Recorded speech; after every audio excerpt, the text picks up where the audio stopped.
Hey guys, Troy Dooley, the Beachside CEO, and we are here today. This is exciting. We are at Maple Street Biscuit Company, where we go live 2 or 3 times a week, and I am ready to hit the road today. Going to Dallas. We'll be speaking this week to the DS Edge. You guys can still go to the dsedge.com, get tickets for that. It's going to be Thursday and Friday. We're going to have a fun time. Hey, listen, there's some good news that I want to announce today. It was fun this last week. Some of you guys may have seen the press release, but Maple Street was bought by Cracker Barrel. And this is a powerful situation here. You know, Cracker Barrel over the last few years have been trying a similar concept that just had not worked whatsoever. And they saw what Scott and Jackie and the guys all were doing down here in Jacksonville with Maple Street.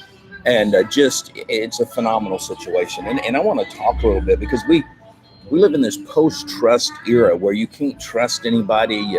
Everybody's got their defenses up because of, I don't know, man, maybe because of the media, maybe of Wall Street. So, when you look at Main Street, it's like, man, who do we trust? What do we do?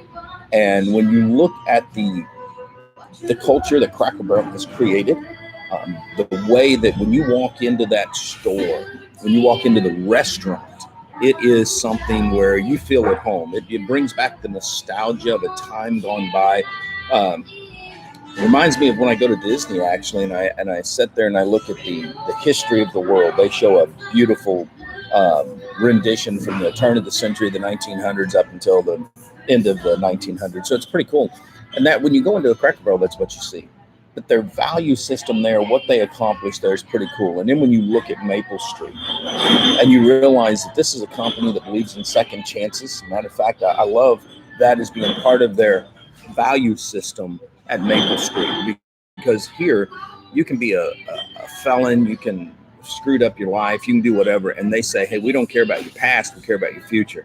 And they give you that chance. And I think these two companies together are just going to be stellar, man. This is going to be an awesome time. And I think it's companies like this and the collaboration between companies where they have shared values that we start to see an emergence out of this doubt, this mistrust that we have. For the legal teams, I guess I should disclose right now that Maple Street, Cracker Barrel may or may not share the same views or opinions that we do as we talk on the podcast, but the guys at Maple Street have been such dear supporters, allowing me to come into the restaurant, hold the podcast, and do this thing live. So we feel pretty privileged on that one right there. It's pretty great. Also, guys, if you're on the Emerald Coast, let's not forget Mr. Freddie Sheets down at Allen's Cooling. You can run down there, get your cover up, get custom work. I mean, he's done all the custom work on myself. If you guys ever watch any of our videos, you know that. So it's pretty cool with what we've done there. Also want to give a shout out to the Social Networking Association. This is an association that is built for collaboration. It's another one of the supporters that I am so proud to have, because they live with this post-trust era philosophy that, hey, it's about us all coming together. And Jim Lipton, who's the executive director over there, literally has company owners. He has supporters, formulators, those teams that are behind the scenes on his board of directors. He has distributors on his board of directors. And when these guys meet, it's amazing to me, because they literally work together. They listen to the questions. This association has a 35-year depth to it. Doris Wood, who started the MLMIA, literally has passed the reins, if you will, the baton over to Jim. And he is really pushing this thing forward in a phenomenal way. And you're going to see over the next few weeks how we start to drive home different brands, different associations, different individuals who are saying, yes, I want to be part of changing people's doubt in a post-trust era, because that right there in itself is a big step. And that's what I want to talk about today. So I want you guys to give a thought about this for a second. It doesn't matter if it's politics. It doesn't matter if it's in the spiritual world. It doesn't matter if it's Wall Street. It doesn't matter really even on Main Street. I mean, when you sit back and you just give some thought to this for a second, and I'm still coming down with this. I don't know if I'm losing my voice or what. But when you come down to it, guys, think about this. How many times a day do you see a doubting message either come across your social media streams? You see it in the media. It's all a negative spin on things, and it doesn't matter what it is. And it comes to a point where it's tough to figure out, who do we trust? Is it the left? Is it the right? Is it the Democrats? Is it Republican? Is it Protestants? Is it Catholics? Is it Johnson and Johnson? Is it Merck? I mean, we just don't know. Do we trust regulators to take care of us, or do we not? And every day, I think it gets to be harder and harder and harder. This weekend, when I did the news, it was interesting because I had a guy use a word I hadn't seen in a long time.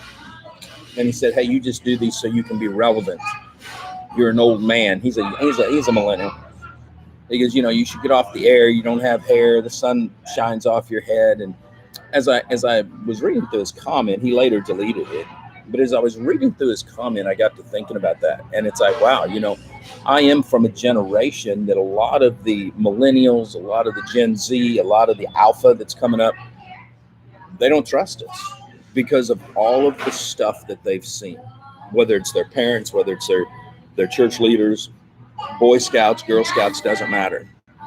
And I got to thinking, how do we overcome this? How do we break through some of the doubt that's out there? And that is, we've got to clarify our message. The days of spinning the story, the days of trying to make it all up as we go, that fake it till you make it, 3-foot rule, all this kind of stuff that we've used in sales. All of the vernacular that you hear people use in churches. Oh, you've got to get saved. You got to be filled with the Holy Ghost. All this stuff is causing us issues because the modern generation, these kids have not been in church. They don't trust people with these old messages. People are in a buying mode. They're not in a selling mode, meaning they don't want to be sold to. They know what they're looking for. It's social media. They know they've got their friends, they got their Snapchat, they got all this stuff. This is what they're looking for. This is where they're going. And if we want to be able to break through this, then we've got to really hone in our messaging. Matter of fact, I'll use something that I just witnessed that's close to home. One of my dear friends and my baby girl's coach, Pam Kitchen, was up for Hometown Hero. And there's 4 or 5 of these folks over here at Flow Sports that were jamming it out. I mean, gosh, when you hear the stories, every one of them worthy of something awesome, just powerful. But here was the key to this.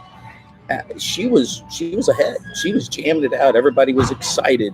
And then a wrestling coach, for however he did it, I don't know. Maybe they use bots. Maybe they just have boatload more friends than Pam did. I mean, she's got the whole United States Gymnastics Association behind her. But here's where I'm going with this.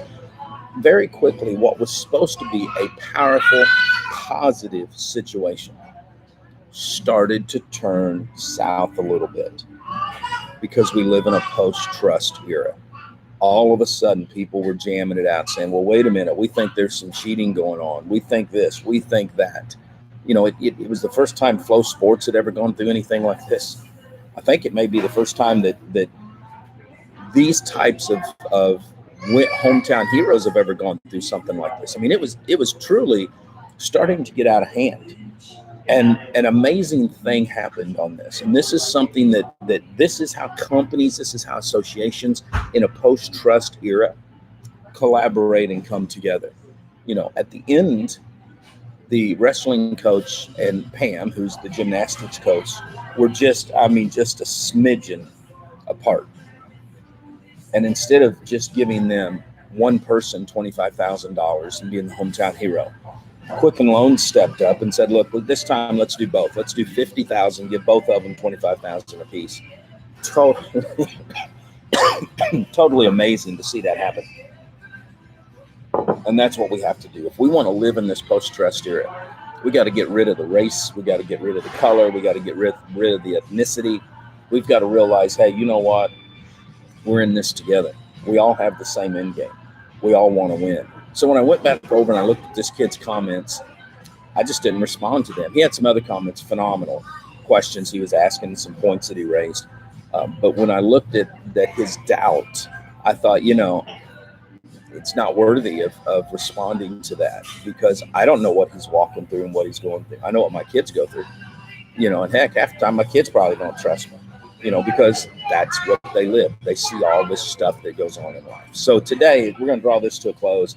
I want you guys to give some thought to this. Give some thought to what you see.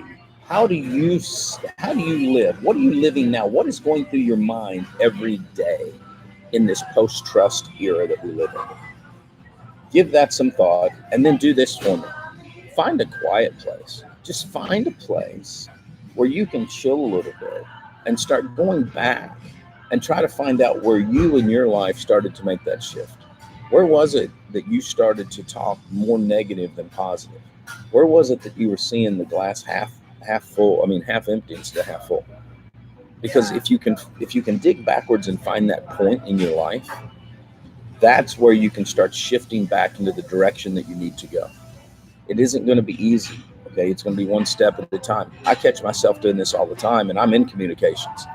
So you've got to be able to look at this and say, you know what, we're gonna go backwards a little bit. We're gonna push this thing to a place where we can move forward and say, okay, I'm going to push one thing today and look at it from the positive, not the negative.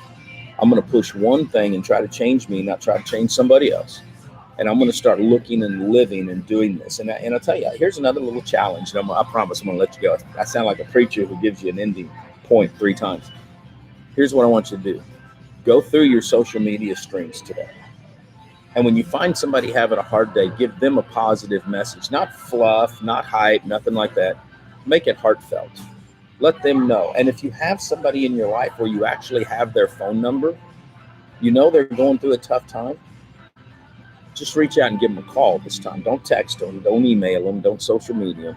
Matter of fact, just FaceTime them if you want to FaceTime them. But make it one-on-one. Make it personal. Guys, that's the name of the game. That's how we want to be able to break through and break out of this post-trust era.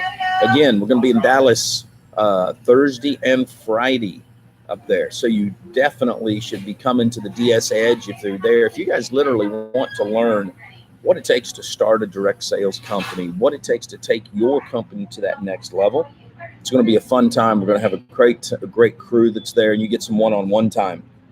And you know what? Let me say that when you look at the one-on-one time that the facilitators give you, and then you look at what their hourly rates are, that really makes the price of the ticket free, because there's a boatload of great folks there besides myself. And I came out weird. I'm not saying I'm great. I'm just saying there's some great folks there, and I get to hang out with them is what it is. So we're gonna have a great time.